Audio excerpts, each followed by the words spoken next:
The night sky burned red with fire. Ships fell like broken stars, their engines screaming as they crashed into the alien forest below. Smoke curled high above the battlefield, painting the heavens with black shadows. In the middle of the chaos, Marcus Kane, a human soldier far from Earth, ran across the torn ground. His rifle clutched in his hands. He was not supposed to be here. His unit had been ordered to retreat. The alien invaders had broken through their defenses, and survival was the only command. Yet Marcus stayed behind, drawn by a sound that cut through the roar of battle, the desperate cry of a child. His boots pounded against the dirt as he followed the faint sound. Every corner of the forest was alive with danger. Strange insect-like creatures crawled along the broken trees, their glowing eyes hunting for survivors. Enemy scouts whispered in the shadows, their blades shining with alien metal. Still, Marcus pushed forward. Something inside him refused to let that voice fade into silence. At last, he found her. A small figure, no taller than his waist, trapped under a fallen metal beam from a crashed shuttle. Her skin was pale silver, glowing faintly under the moonlight, and her large eyes shimmered with tears. She was not human. She was alien. But to Marcus in that moment, she was only a child in need. "Hold on," he shouted, throwing his weapon aside. He pressed his hands under the burning metal beam. It seared his skin, but he gritted his teeth and pushed with all his strength. The metal screeched, heavy and unyielding, and the child whimpered, curling tighter as if waiting for death. With a final roar, Marcus shifted the beam just enough to free her small body. He pulled her out, holding her carefully against his chest. She trembled in his arms, clutching his uniform, as if she already knew he was her only hope. But danger was not far. A low growl echoed from the shadows. Marcus turned, his heart sinking. 3 enemy hunters emerged from the smoke, their armor dark and sharp like knives. Their eyes burned with hunger, and their blades glimmered with cruel delight. They had been tracking the child and, now they had found her savior. Marcus set the girl down gently behind him. He picked up his rifle, raising it with steady hands. His body ached from exhaustion, but his mind sharpened. He had fought many battles, but this one was different. This was not about orders or strategy. This was about protecting one small, innocent life. The hunters charged. Marcus fired. Bright flashes lit the forest as bullets slammed into alien armor. One enemy fell, screaming as sparks burst from his chest. The others kept coming, faster, crueler. Marcus ducked behind a shattered tree, pulling the child close, when blasts of energy tore through the bark. "Stay quiet," he whispered. The girl buried her face in his shoulder, her tears wetting his uniform. He tossed a grenade, the explosion shaking the ground. One more enemy fell. The last one, taller and stronger, stepped through the fire. Da-da-da-da-da. His blade hissed with plasma. Light. Marcus knew his rifle was empty. He had seconds left. The alien lunged. Marcus swung his weapon like a club, smashing it against the warrior's helmet. Sparks flew, but the alien roared, slashing across Marcus's arm. Pain burned hot, yet Marcus did not fall. He kicked the alien back, grabbed a jagged piece of metal from the ground, and drove it deep into the enemy's chest. The hunter screamed, then collapsed, smoke rising from his armor. Silence returned, broken only by Marcus's heavy breathing and the child's quiet sobs. He dropped to one knee. Holding his wounded arm, the girl crawled to him, her silver eyes wide with fear and wonder. She touched his face gently, as if trying to understand why a human would fight so hard for her. Marcus forced a smile. "You're safe now," he said softly. But even as the words left his lips, the forest trembled again. Distant roars echoed through the night. More enemies were coming. He looked at the child, then at the burning sky above. This was no simple rescue. Whoever this child was, she was important enough for an army to kill for. He scooped her back into his arms and started running. Trees blurred past as he pushed his body beyond its limits. He did not know where he was going. He did not know how many enemies waited ahead. All he knew was that he could not stop.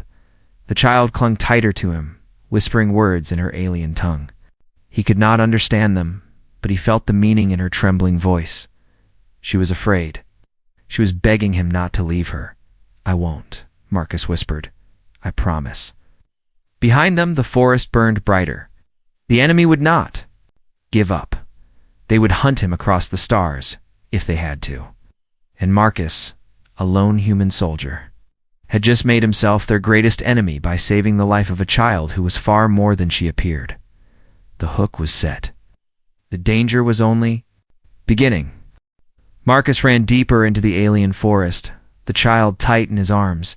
Every step felt heavier, every breath sharper. His arm burned from the wound, but he refused to slow down. Behind him, the sky glowed with fire as enemy ships descended. "We're still hunting." The girl's small hands clutched his jacket, her silver eyes wide and unblinking. She was silent now, but her trembling told him enough. She was terrified. Marcus knew children.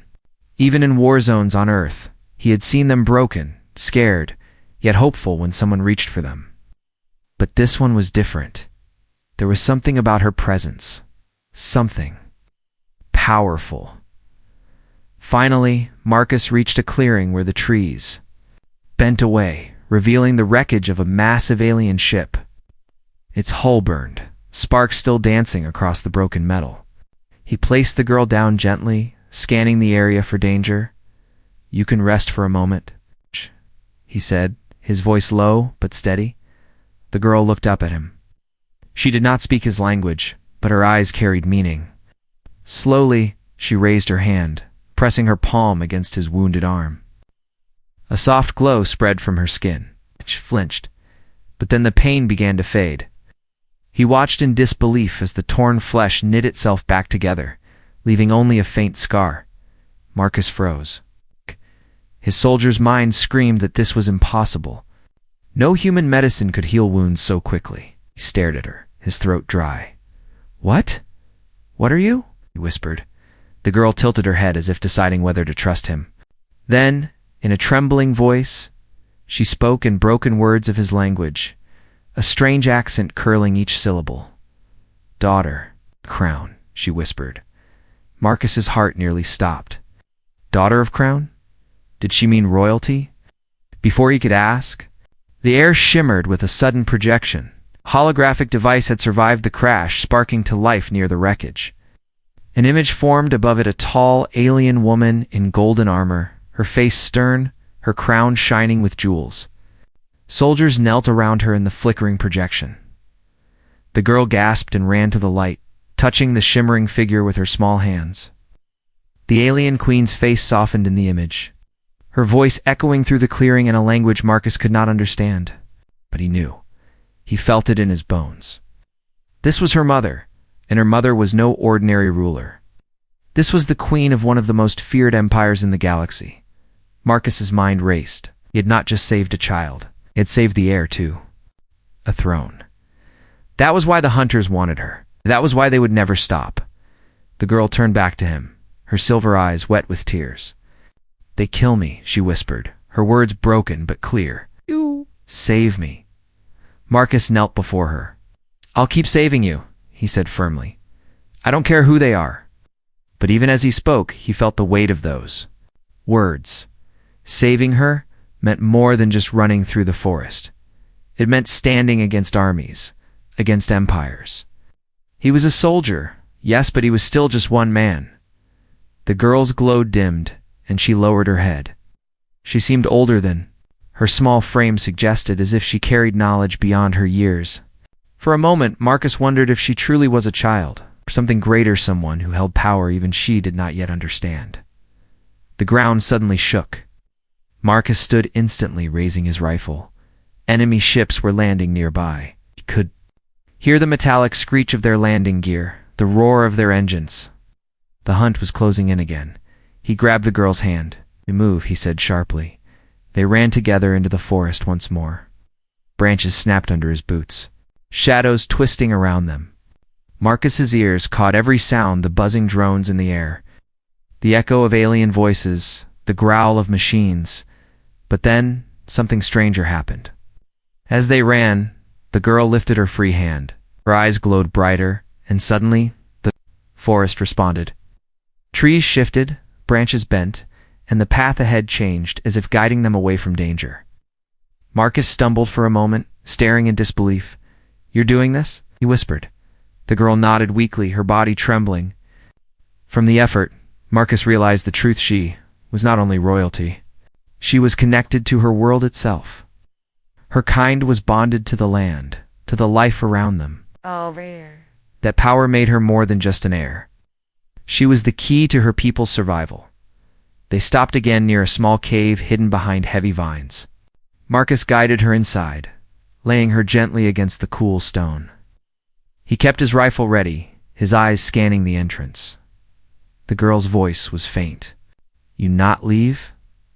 Marcus looked at her. He had been a soldier all his life. He had followed orders, fought battles, lost friends.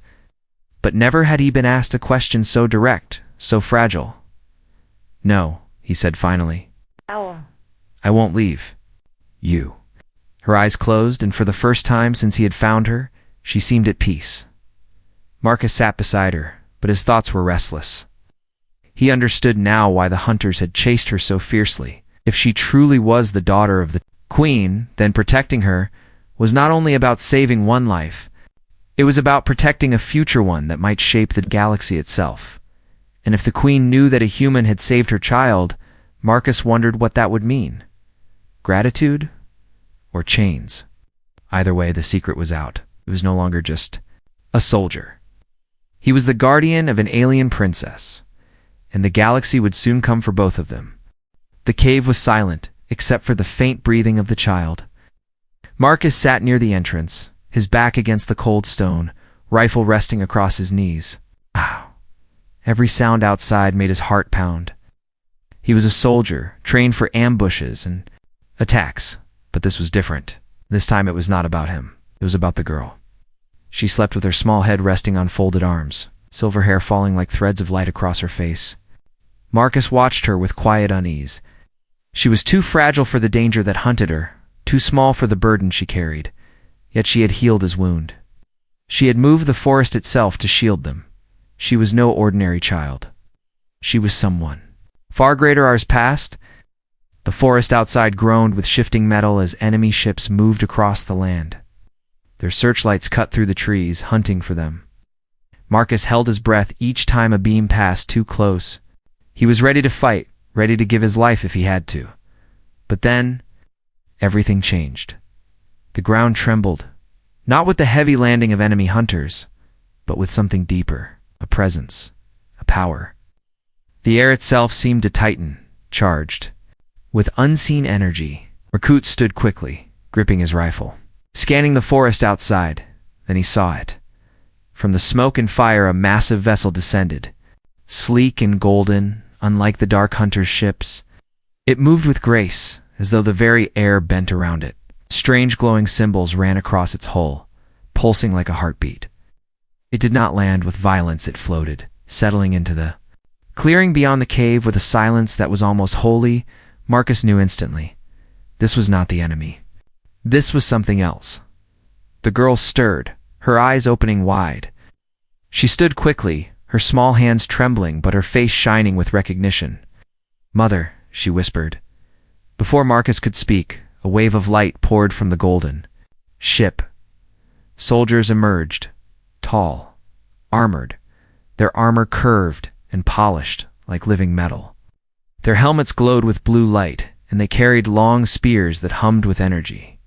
They moved with perfect discipline, forming a protective circle around the ship, and then she appeared. The queen. She stepped down from the ship's ramp with a presence that silenced the world. Her armor was white and gold, flowing like liquid. Sunlight, a crown of crystal rested upon her head, glowing faintly as though alive. Her eyes were sharp, silver like her daughter's, but harder, colder. Her face held no fear. It was the face of someone who ruled not just a people, but destiny itself. Marcus felt the weight of her gaze before it even fell on him. He was a soldier, hardened by war, but standing there, he felt small. Felt like a man standing before a storm. The child cried out and ran from the cave. "Mother!" The queen's cold mask broke for just a moment. She bent down, arms wide, as her daughter threw herself into them. She held the girl close, pressing her face against her small head. For a heartbeat, she was not a ruler, she was only a mother, but then her eyes rose, and they locked on Marcus. The alien soldiers immediately shifted, spears raised, forming a wall of death between him and the queen. Marcus didn't move. His hands stayed visible, his rifle lowered. He was outnumbered, outmatched, but more than that, he knew the queen's decision would decide his fate, not their weapons. The queen spoke, her voice clear and commanding, though Marcus could not understand her words. Still, the meaning pressed down like gravity. She was demanding answers. Who was this human? Why was he with her daughter? The girl pulled away from her mother, shaking her head frantically. She ran back to Marcus, tugging at his arm. "Safe," she cried in her broken voice. "He saved me." For the first time, the queen's expression shifted. Her eyes narrowed, studying Marcus with sharp intensity. She saw the blood on his uniform, the torn fabric, the burns on his skin. She saw the way her daughter clung to him, refusing to let go. Marcus stood straighter. He was a soldier. He would not cower. Slowly, he placed his hand over his chest, bowing his head slightly. It was the only sign of respect he knew how to give. The queen raised her hand. The soldiers froze, lowering their weapons. She stepped closer, her eyes never leaving Marcus. When she spoke again, her voice was softer, but still powerful. The girl translated in whispers, her small voice trembling. She'll say, "You protect me." She'll say, "You brave." Marcus exhaled slowly. At least she understood. But the next words made his heart sink. The girl's eyes filled with tears as she looked up at him. "Just say you cannot go." Marcus frowned. "What?" The girl repeated, struggling with the words. "You belong here now, with me, with Crown." The queen stepped forward, placing her hand gently on her daughter's shoulder, but her gaze stayed locked on Marcus. It was not a request, it was an order. Marcus's mind raced. He had risked everything to save the child, but he had not asked for this. He wanted to survive, maybe one day return to Earth. Yet here, under the silver eyes of a queen and the desperate grip of a child, he realized his freedom was no longer his own. The queen spoke again, her voice carrying both gratitude and command. The girl whispered the translation, tears slipping down her cheeks. She'll say, "You are chosen now." Marcus felt the weight of the words sink into him. He had saved a child, but in doing so, he had bound himself to a fate larger than anything he could have imagined. The queen's arrival was not salvation. It was the beginning of his captivity, and the galaxy would never let him go. Marcus had seen many kinds of power in his life. Political leaders giving speeches, generals commanding armies, even ruthless warlords shouting orders. But none of it compared to the quiet weight of the queen's presence. She didn't need to shout. She didn't need to threaten. When she spoke, the air itself seemed to bow. He stood inside her ship now. The golden hall stretched high above him, walls carved with flowing symbols that glowed faintly like living stars. Alien soldiers lined both sides of the chamber. There, spears crossed in disciplined silence. At the far end sat the queen on a throne of crystal, the child on her lap. The girl looked at him with hopeful eyes, whispering words in her strange, broken English.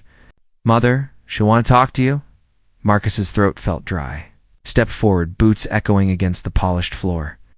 He stopped at the center of the hall, every soldier's eyes fixed on him. His instincts screamed danger, but he forced himself to stay calm. The queen raised one hand, and the silence deepened. Her voice rang clear, melodic yet sharp, echoing through the hall. The child leaned closer to Marcus, listening carefully, then translated in her small voice. She'll say, "You protect me when no one else did. You fight for me, bleed for me. Say such courage must not go to waste." Marcus shifted uneasily. He knew where this was going. The queen continued, her silver eyes narrowing. Her voice like steel wrapped in silk. The child whispered again. She'll say, she'll offer you a place. A place among her guard. She'll want you near me. Always. Marcus's jaw tightened. A royal guard? That wasn't an offer, it was a chain. He shook his head slowly. Tell her I can't stay. I didn't do this for reward. I saved you because it was right, that's all. The child hesitated, looking between him and her mother.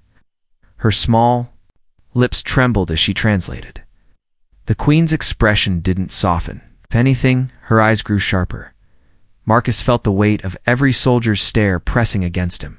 He swallowed hard but stood his ground. I just want to return. Home, he added. His voice was calm, but his chest burned with defiance. Earth is where I belong. The queen listened to the translation in silence. Then she rose from her throne. The child slid down gently from her lap. The hall stirred, every soldier shifted, ready to move, but the queen lifted her hand, keeping them still. She walked down the steps slowly, her golden armor catching the light like fire. When she reached Marcus, she stopped only a foot away. He could see his own reflection in her silver eyes. She spoke again, her words sharp and final. The child translated softly, almost like a whisper of fate. She'll say, you cannot leave. Oh my. Heart will not let you. The crown will not let you, she'll say. Belong here now. Marcus clenched his fists. His instincts screamed at him to fight back, to resist. But his mind knew better. He was a single soldier, standing in the heart of an empire. One wrong move, and he would be nothing but ashes on this floor. Still, he couldn't stay silent. Didn't ask for this, he said firmly, looking directly into the queen's eyes. You can command your soldiers, you can command your people, but you don't command me. The words hung in the air like fire. The soldiers tensed instantly.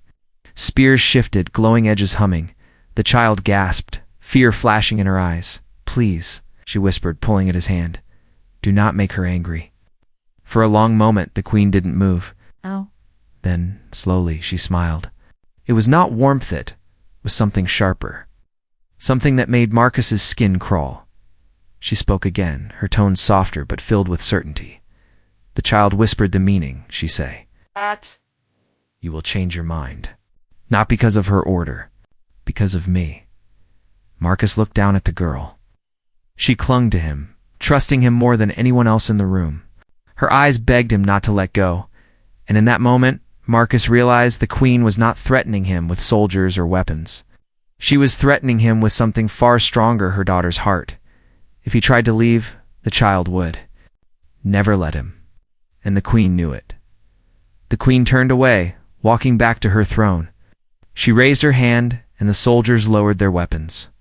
The offer, if it could even be called, that was over. She had spoken. The choice was no longer his. Marcus stood frozen, his mind racing. He had faced death before, countless times. But this was different. This was a battle of chains he couldn't see. Chains made of duty, loyalty, a bond he had never meant to form. The girl tugged at his arm again. Please stay. I'm safe with you. His heart ached at her words. He wanted to tell her the truth, that he didn't belong here, that he had his own world, his own people. But when he looked into her silver eyes, he couldn't speak the words, because, deep down, he already knew. The queen hadn't just offered him a place in her guard. She had forced him onto a path from which there was no turning back. And Marcus, the lone human soldier, was now standing on the edge of a destiny that wasn't his to choose. The palace of the alien queen was like nothing Marcus had ever seen. Towering spires of crystal reached high into the sky, glowing softly in the alien twilight. Golden bridges connected the towers, and rivers of light flowed through the streets. Below, it was beautiful, almost like a dream. But Marcus never let himself relax. Behind every wall of beauty, he felt danger waiting. The queen's soldiers patrolled in perfect formations. The people bowed deeply whenever she passed. Always, Marcus felt eyes on him, curious, suspicious, sometimes even hostile. He was not one of them. He never would be. Yet one thing bound him to this strange world, the child, Wherever she went, she clung to him. At night, she refused to sleep unless he was near. During the day, she followed him through the shining halls, smiling whenever he looked her way. And every time the queen saw her daughter cling to him instead of her own guards, Marcus could feel the silent tension in the air. He did not belong here. Yet he could not leave. It was during one of these uneasy days that the threat finally came. The alarms echoed through the palace deep, booming horns that shook the very walls. Soldiers shouted in their alien tongue, rushing to the gates. The crystal lights of the towers flickered, dimming under the shadow that fell across the city. Marcus ran to the balcony with the child at his side. His stomach tightened when he saw the sky. Enemy ships, dark, jagged, like predators with wings, descended through the clouds, hundreds of them. They fired streams of burning plasma into the city, tearing through towers, igniting flames that spread across the golden streets. Child screamed and clung to Marcus. He wrapped his arm around her, pulling her close as explosions rocked the palace. The queen appeared on the balcony, her silver eyes blazing with fury. She barked commands, and her soldiers moved like one body, rushing to the outer walls. Marcus knew this was not a simple raid. This was an invasion. Within minutes, the palace gates shuddered under the force of enemy fire. The alien hunters poured through the smoke, their armor black, their blades glowing with deadly energy. The queen's guards met them head-on, clashing. In a storm of sparks and screams, Marcus grabbed a fallen weapon, an alien rifle. Heavier than his own, but still familiar enough. He pulled the child behind him. "Stay close. Don't move until I say." She nodded, tears streaming down her face. The first enemy broke through the line, charging toward them. Marcus raised the alien rifle and fired, a blast of searing blue. Light shot through the air, tearing into the hunter's chest. The alien fell in a burst of sparks. Marcus didn't hesitate. He kept firing, each shot slamming into the wave of attackers. The queen's eyes flicked toward him, surprise flashing, for just a moment. Then she turned back to the battle, her own golden spear glowing as she joined the fight. The palace floor shook as more hunters forced their way inside. Marcus pulled the child into a corner, shielding her with his body as an explosion ripped through a wall. Debris rained down, sharp shards of crystal slicing through the air. He coughed through the smoke, scanning for threats. One enemy broke through the dust, towering over him with a plasma blade raised high. Marcus had no time to aim. He shoved the child aside, grabbed a broken metal rod from the ground, and blocked the strike. The blade hissed inches from his face, heat burning against his skin. With a roar, Marcus shoved forward, driving the rod into the alien's throat. The hunter fell, choking on sparks. Marcus snatched his blade and spun, cutting down another attacker before the creature could reach. The child, his arms ached, his lungs burned, but he didn't stop. He couldn't. Every second was survival. The queen fought only a few steps away, her spear flashing like lightning. She moved with deadly grace, every strike precise, every motion unbreakable. Yet even she could not hide the truth: her palace was falling. The child cried out again, clutching Marcus's leg. He lifted her into his arms, firing blasts from the alien rifle as he backed toward the inner chamber. The hunters kept coming. For every one that fell, two more seemed to appear. "Fall back," Marcus shouted instinctively, even though few around him spoke his language. His voice still carried urgency, and the soldiers near him obeyed, forming a tighter wall around the queen and her daughter. The queen's eyes locked on Marcus as he covered their retreat. She saw him move like one of her own captains, giving orders, saving lives. She saw the way her daughter buried her face into his chest, trusting him more than anyone else. And in that moment, the queen knew this human was no ordinary soldier. The palace trembled as another explosion tore through the gates. Marcus and the others were forced into the throne room, sealing the heavy doors behind them. The walls shook with pounding from the outside. The battle was far from over. Marcus set the child down, kneeling so his eyes met hers. "I need you to be brave," he whispered. "Do you understand?" She sniffled, nodding quickly, though fear still shone in her eyes. The queen stepped forward. Her armor scorched, her face hard. She spoke sharply in her alien tongue, her voice edged with fury. The child translated, her voice trembling. "Say you fight like one of us," she'll say. "Without you we would be dead already." Marcus wiped sweat from his brow, gripping the alien blade tighter. His chest rose and fell with exhaustion. "Tell her this fight isn't over. If they want her throne, they'll have to go through me." The child's eyes widened as she repeated his words to the queen. For the first time, the queen did not look at him with suspicion or control. She looked at him with something else, something closer to respect.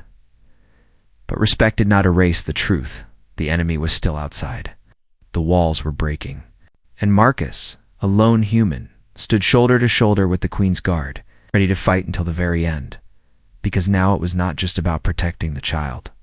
It was about protecting everything she would one day rule. And Kus knew the galaxy would never forgive him for choosing this side. The throne room was filled with smoke. Cracks ran through the crystal walls where enemy fire had struck.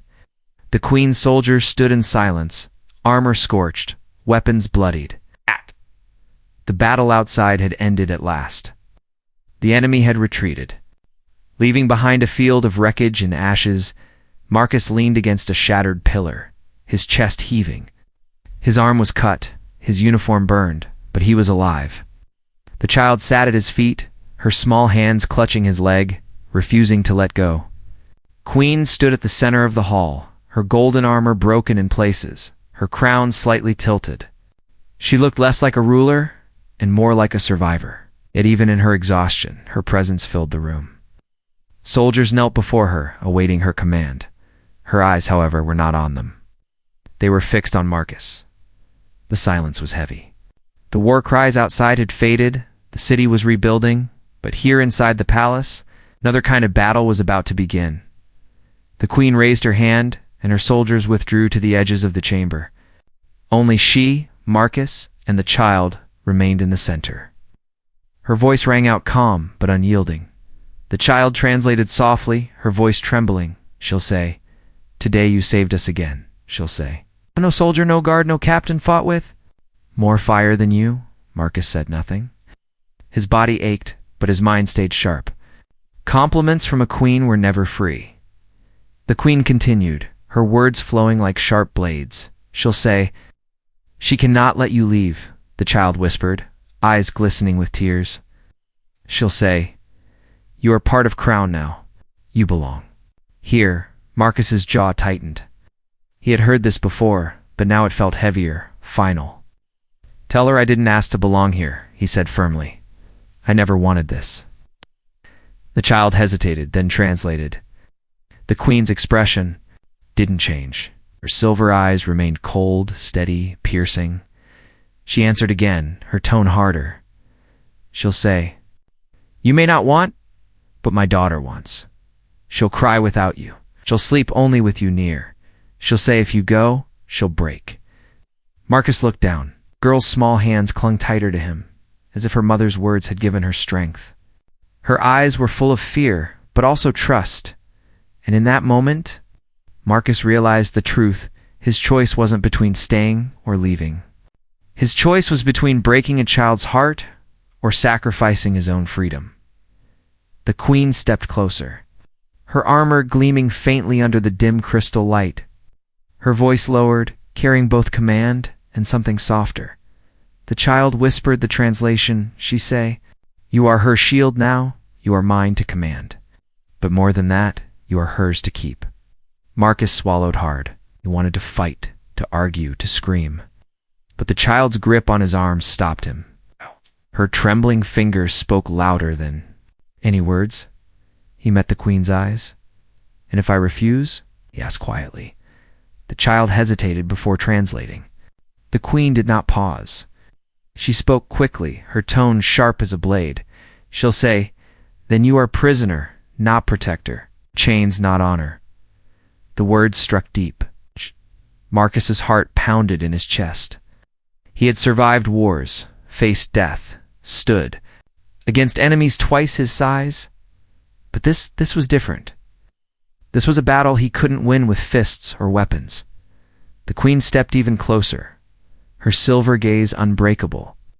She studied him not as a soldier, but as something more. Then she spoke again, her voice carrying weight like the turning of the stars. The girl's translation came in a whisper.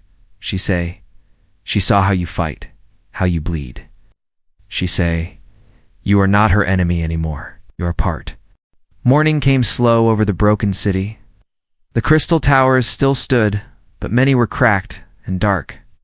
Smoke rose like thin ropes into the pale sky. Workers and healers moved through the streets, quiet and focused. The palace gates were sealed. The banners torn, the gold burned black in places. Marcus walked the inner garden with the child by his side. Dew sat on the leaves like small stars. The girl held his hand and leaned against him, tired but calm. She had not left him even for a moment after the battle. Her name had been spoken only in whispers before. Today she told him clearly.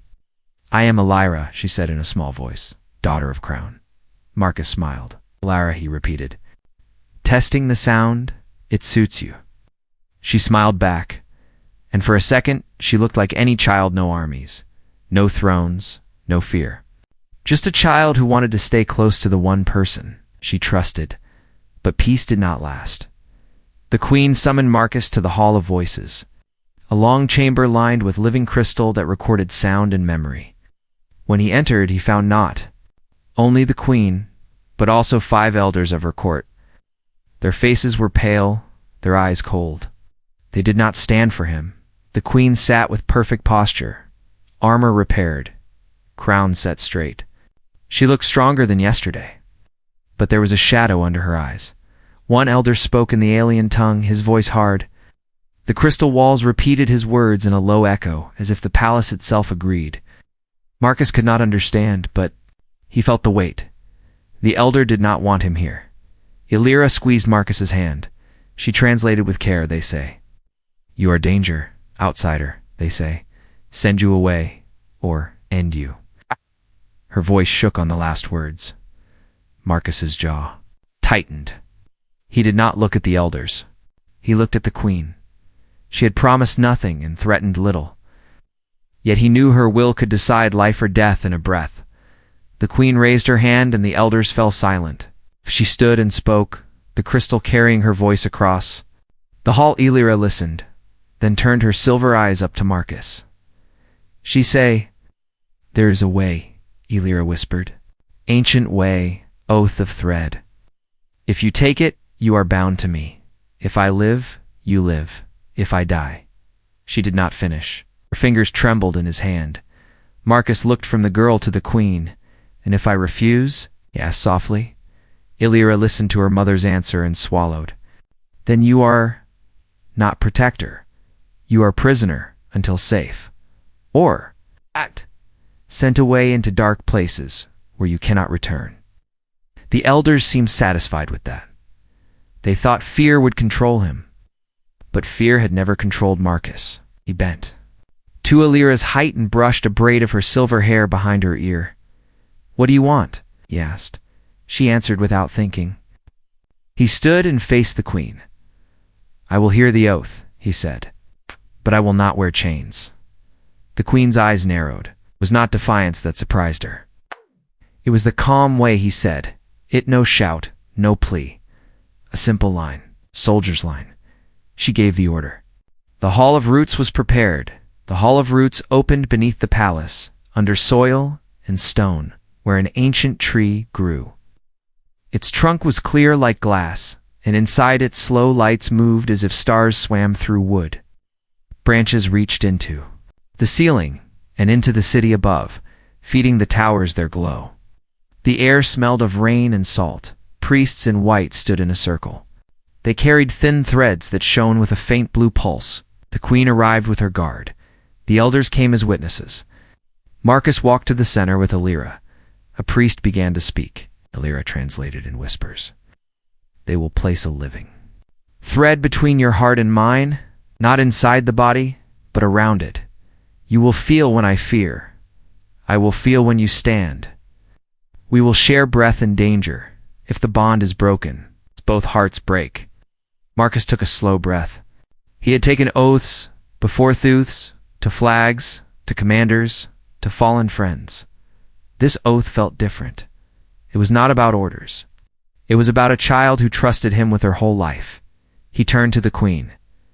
"Before I accept," he said, "I set my terms." The entire circle stiffened. Guards shifted. The elders hissed. No one spoke to the queen this way, but the queen lifted her hand. "Speak," she said in her tongue. Illyra repeated the word for him, and relief moved through his chest like air after smoke. "My terms are simple," Marcus said. "I will be her shield, not a chain. I will be your ally, not your prisoner. I will train others to protect her, so she does not depend on one blade only. And when this war is ended and the road is safe, I will visit my home once. With your Levand I will return." Silence stretched. The roots hummed with slow light.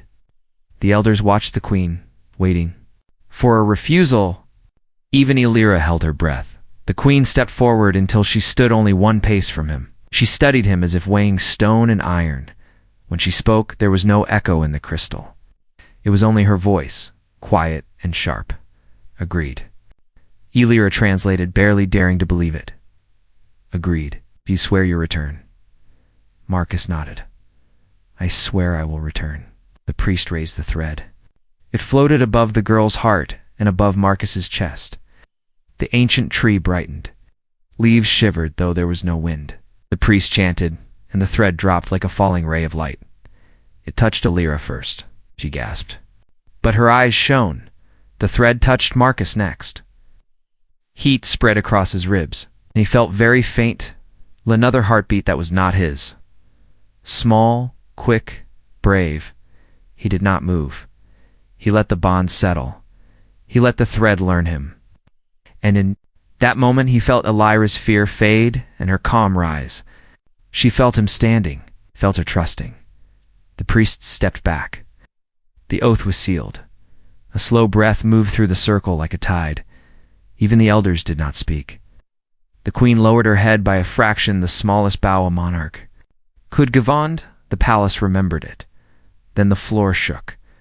A blast rolled through the hall, hard and sudden. Dust fell from the ceiling. A guard shouted from the corridor. The enemy had not left. They had waited for the oath, and now they struck the heart. The doors burst open.